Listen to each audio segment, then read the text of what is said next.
তোমার যোগ্যতা কী? এই প্রশ্নটা আগের বছর আমাকে আমার খুব কাছের একজন করে। তখন তাকে আমি কোনো উত্তর দিতে পারিনি। কারণ আমার নিজের কাছেই কোনো উত্তর জানা ছিল না সেই মুহূর্তে।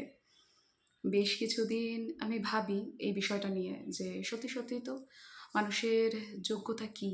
আমার যোগ্যতাটা সত্যিই কী? তো সেই অনুযায়ী ব্যক্তিগতভাবে আমার যা মনে হয়েছে সেটা দিয়েই আর কি কবিতাটা লেখা। কবিতার নাম তোমার যোগ্যতা কী? যোগ্যতা কি রূপ নির্ধারণ করে? তোমার কটা ডিগ্রি আছে তা দিয়ে কি যোগ্যতা মাপা যায়? যোগ্যতা মাপতে গেলে কি খুব বড় লোক হতে হয়, নাকি যোগ্যতা মাপা যায় এমএলএ বা এমপি হলেই? দামি দামি জামা কাপড় পরলে কিংবা বড় বড় রেস্টুরেন্টে খেলেই কি যোগ্যতা বিচার করা যায়?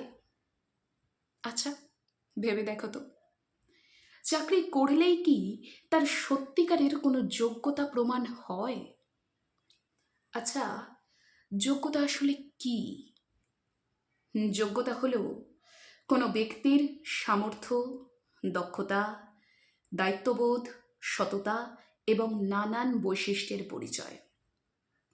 মানুষের প্রতি মানুষের কর্তব্য কি তা সামর্থ্যের পরিচয় দেয় না? মানুষের মধ্যে দয়া, মায়া, করুণা থাকাটা কি তার যোগ্যতা নয়? কঠিন পরিস্থিতিতে মানুষের প্রতি সহিষ্ণু থাকাটা কি তার যোগ্যতা নয়?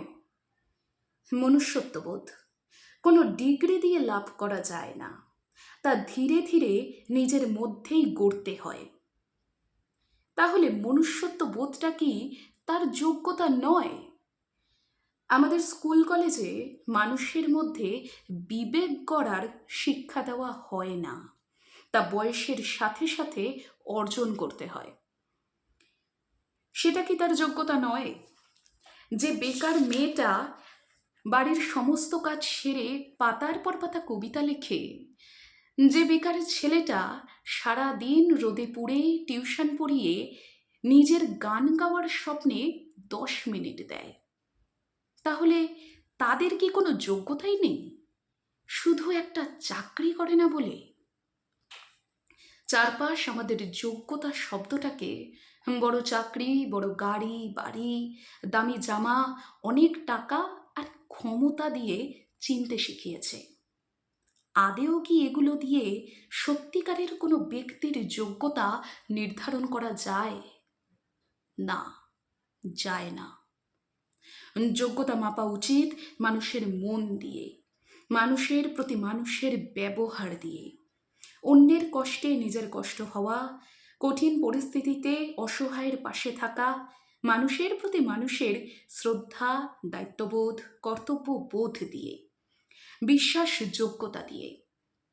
যোগ্যতা মাপা উচিত মানুষের জ্ঞান দিয়ে।